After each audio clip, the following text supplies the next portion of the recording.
Hi, I'm Gary in Stockholm. Hi everyone, I'm Paul in Barnsley. Hi Gary. Hi, Paul. So today, Paul, we're going to start a journey together because we've decided that we're working on co-creating a project called Lisa, Patrick, and the Purple Pirates. And it's a story I wrote, and you're going to be illustrating, and then we're going to put it together. And our idea is to follow the process from let's say beginning. I have written the story already, but it's something that is going to be developed over time, and then all the way to publication. Whether we end up publishing this traditionally or whether we decide to self-publish or publish through my company here in Sweden. Yeah, we've definitely decided that this book is going to reach shelves and readers, whichever way we do it. And I do remember you a few years back sending me this story to have a read through and thinking, wow, this is an exciting adventure. So it stuck with me. And then when we chatted about, hey, maybe we should work and collaborate on this together, I thought, yeah, that sounds an excellent idea. So it's a little bit different to our usual podcasts, but I'm excited to tell people about it as we learn about it, as we go through the process. I'm also excited to be working on this book. So Lisa, Patrick, and the Purple Pirates, where did the initial idea come from? So I've always been interested in like adventure stories, from the time that I was obviously a small kid. And even now I love adventure things. And then I was thinking of, and I also like stories about friendship. And so I was like, it could be great to have, two kids living in an amazing place, and see what kind of adventures they could come up with. When I was a kid, my grandma used to write stories for us and then read them aloud. And they were often, based on adventures that she came up with, whether we were joining a circus and traveling the world or whatever kind of things came up from her point of view. That was something that I always loved hearing, being part of the story itself. So I thought, I've got to write, an adventure story for two friends, and then pirates. I mean, who doesn't love pirates? So that was their first detective adventure. Always popular. Yeah, I do remember in your biography when we've done booklets with our biographies in that you always mentioned that you were inspired by stories that your grandma told you. And I thought that's a nice idea that happened, but that has stayed with you as well. Yeah, she used to read, to me, as a young child, like, how parents read, but my grandma was almost like raised by my grandma for the first, 7 to 8 years. My parents were working and this and that. So they just kind of left me there. And it was just fantastic because she loved reading aloud and telling stories and stuff. Yeah. When I think back to my childhood, we did caravanning, stayed in bed and breakfast down in Torquay or maybe Skegness, east coast of England. And the first thing I used to buy with my pocket money, apart from sweets, Batman comic and a Famous Five. So I'd go and find the latest Famous Five book. And I wanted to have adventures like that. We're on the coast, there'll be cliffs there, there may be smugglers in the cliffs. So it can't just be a boy thing. I'm sure there are lots of female adventures for young girls as well. But it's something I grew up with like that and used to have adventures in my mind and look forward to going on holiday so I could just get that new Famous Five book. Sat in a caravan on the East Coast, rain banging down on the roof in the summer holiday, eating sweets and reading the Famous Five books. I know, I love those books too. I really do. We're used to maybe penning ideas for picture books, but when it's a story like this with lots of chapters, how do you start? Have you got a method? You just launch straight in? Are you very precise? So there are planners and there are pantsers, I guess. And I'm more of a pantser in the sense that I could sit down and think, I'm going to write the story. And then I like having the kind of discipline of writing each day. And so because I do that, writing longer things comes naturally to me in that sense. And so I like this kind of young middle grade type or late, picture book readers, that kind of spot there, which is like I guess a lot more words, but also it gives me a chance to get into the characters in a different way. So that's what I do. So I'm less of a planner, more of a pantser, and then I reassemble things once I've got some kind of narrative. It does mean, though, that sometimes I've written things that just don't ever come together because I kind of hit a wall. But because I'm writing kind of continuously, I tend to get through those. And for the middle grade series that I had published in the US, those are six books. And once you get into that flow, you start to really, find that momentum. And that's really a fun thing for me because I love living in the world. When I'm working on picture books, it's almost like creating not a joke because that's not exactly the right thing, but creating something that's so self-contained. It's like writing a poem or trying to like really work with the threads to make sure that comes together. It's a craft unto itself, the picture book. Yeah, As we've learned many times.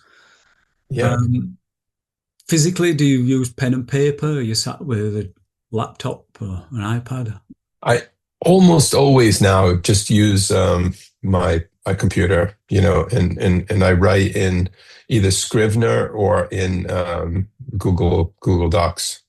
So I always just write like type. I'm a very good typer. So when I was a kid, they had typing classes, which my kids didn't have. But so I actually learned to type so I can touch type, so I can type without looking. So for me, I can just type away. Yeah. So that's always been a helpful skill for me. I don't have to look at the page, look at the computer or the keyboard or anything. My slowness typing, I think, helps me think because Yeah. I do type fairly laboriously, probably on an Mm. iPad, but it helps me think at the same time. But I'm always sketching at the same time as that. I'm always putting down visuals. I don't know if you've worked in movies and cinema, and I think running it like a movie in your mind, seeing scene to scene to scene, that will help having that experience. But I like to put that down on paper as well. So sketchbook, drawing, and slow typing.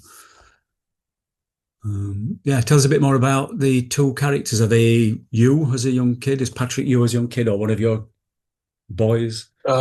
Yeah, so not totally, except for the idea of going on adventures. I mean, when I asked my dad many years, not that many years ago, so when I was a total full adult, he was like, "You were always gone." And when I grew up, there was no one had, no one knew where you were. I mean, once you left the house, that was it. We didn't even have cell phone or anything, right? So I was off on my bike, either trying to meet up with friends and going into the woods and running around by the lake or the water or the ocean or whatever.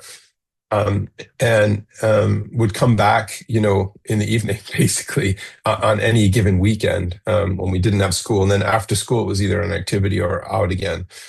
So I think that part of that adventure side comes through.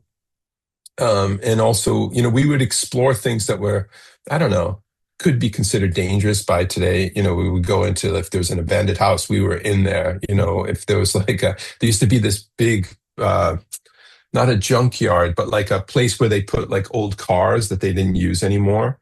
And we would just go in there and find things, stuff like that. So that was a part of the whole thing for me as a kid growing up. Definitely. You're making me want to reminisce about my childhood, but I'm thinking now we've not told people what it's about. So maybe we give a synopsis. You give us a synopsis of Patrick and Lisa. All right. Yeah.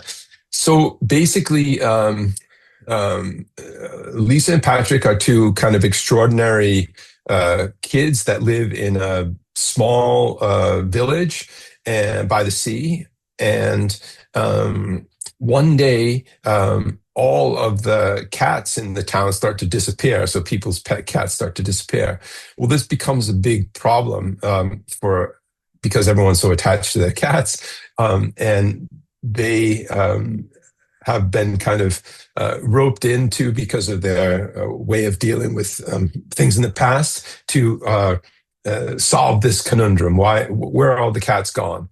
And it turns out that there are these pirates who have kidnapping the kidnapping the cats because they have a infestation rat problem on their ship, and the story goes off from there. Basically, that's the inciting incident of the story. It's got all Uh, the ingredients for an exciting adventure. yeah, And as I thanks. read through it, I mean, hundreds of cats been catnapped because there's an infestation of rats. I'm thinking, wow, at some point I'm going to have to draw these. But that's not half of it. When you read further on, all the townspeople with the cats and the rats meet with the farm animals at Lisa's farm house. Yeah, They're all there having this big discussion. I didn't launch straight into visualizing that, but I know I'm going to have to do it at one point. But I thought, wow, okay. yeah. Not that you're setting me a challenge because you didn't realize when you wrote it that I was going to be working on it, but wow, it's going to be a challenge, which I'm enjoying standing up to.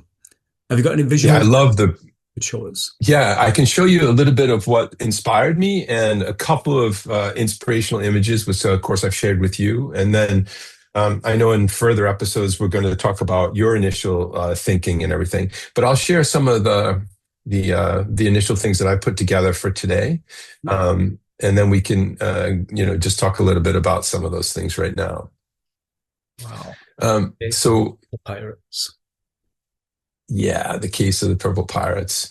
One of the things that I've always loved in stories are maps.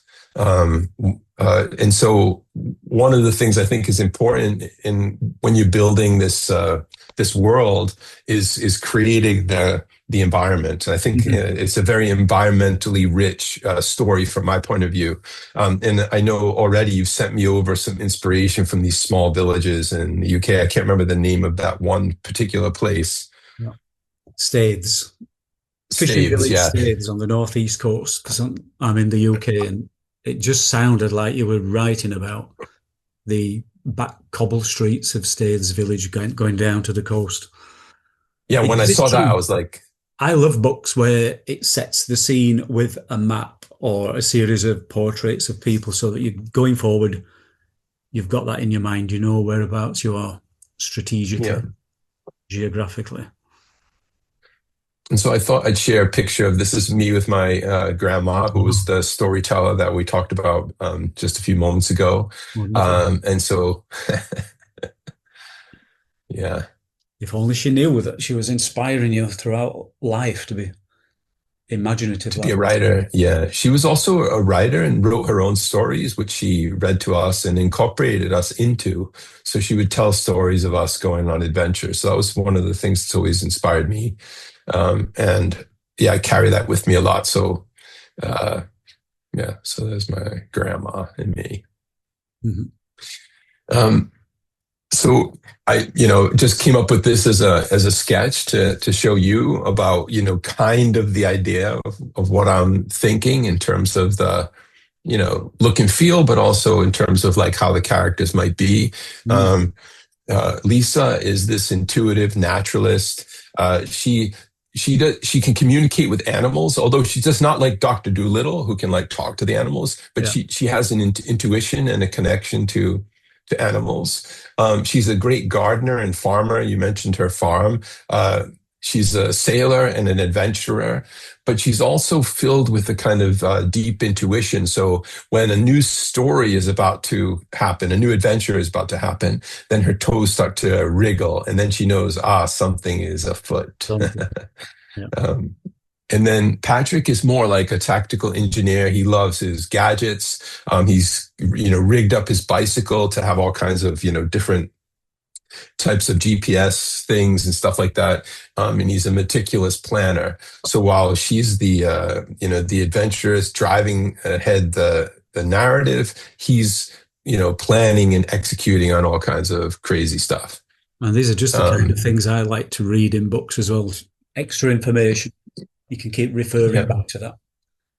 yeah. I put some I maps noticed in in my two Bug Belly books, and I did get some feedback from readers saying, really pleased there are some maps in the front. Can keep going back to the maps. So it's not one of the just things. a whim of mine. Young kids do enjoy that. Yeah, one of the things I was going to say is in your Bug Belly books, when you do like the backpack and all these different, types of things, it's exactly the kind of Mm. feeling that I like as well in this level of kind of book, which is like all the little details and stuff makes it really interesting.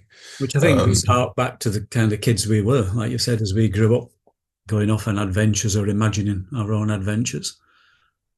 And now we can just revel in it by pouring it onto pages like this for other people to enjoy. exactly. These are some of the inspiration that I had. One of the first, let's say, book series that I loved. Once I got, let's say, beyond picture books, were these Hardy Boys adventures. They were huge when I was a kid, and there was a lot around the sea. I mean, you mentioned Enid Blyton. She's all the famous five is also in my little book of collection of inspiration here. But the Hardy Boys was one thing. Are these the American version of like Famous Five? Because I knew about Hardy Boys from, there must have been a TV series, but not the books. I've not come across any of the books. Yeah, I'm guessing that the Famous Five was first. Enid Blyton is sort of like legendary, and then I think the Hardy Boys was actually, even though it says Franklin W. Dixon has written all these, I'm not sure if that is a couple of people, because they were putting these things out quite regularly, so it was almost like a series. Yeah. But I don't know the whole detail behind how it was created. But there are a couple more, pictures yeah, the imagery again is all this kind of seaside stuff. You can almost see in the house on the cliff, very much like where Patrick and Lisa might be, or this kind of cave, or all these kind of images. I think have stayed with me through the years. And so the Hardy Boys, yeah, was one of those things I just loved to be inspired by and to just dive into. But also Nancy Drew and the Famous Five as well. I just loved the Famous Five. I liked it that they were, both boys and girls. There was this combination. It was a different kind of dynamic than the Hardy Boys, which were these, two guys. And Nancy Drew was also, a very proactive girl out there on adventures and solving mysteries and stuff. And I just loved that as well. So I read Nancy Drew as much as I read the Hardy Boys. So I wasn't like just thinking, oh, the Hardy Boys and not Nancy Drew. I was totally into her world as well. Yeah. Um, I've still got all the Famous Five books. I read them again, well, read some of them recently. I knew there was elements of racism. There's always a suspicious foreigner in the background, or maybe a suspicious gypsy or something. yeah. It's fairly blatant now when you look back and read them, but at the time, I don't think that filtered through. It was wrapped up in the adventure. But maybe if they republish these days, they'd go through and strip that kind of thing out. Yeah, maybe they'd have like a fat politician instead. Let's not go there. But yeah, it's I mean, like things are obviously of their time, and this, you don't want to be too careful either. People go on about Roald Dahl as well, and all kinds of things that they had in their personal lives and that might have come through in their stories. I mean, of course, you're painted with the stories that you grow up with. We're all filled with different types of stories, whether we're hearing those stories from our parents, or whether they're stories that are written in books, or that we see on TV. And so I think, for me, most of the things, if someone's like a villain, let's say, that you learn, it isn't directed towards a specific person, but it's more directed towards that kind of character within yourself, right? Yeah, You're learning to deal with your own. Yeah, the caricature Yeah. over the top. Yeah.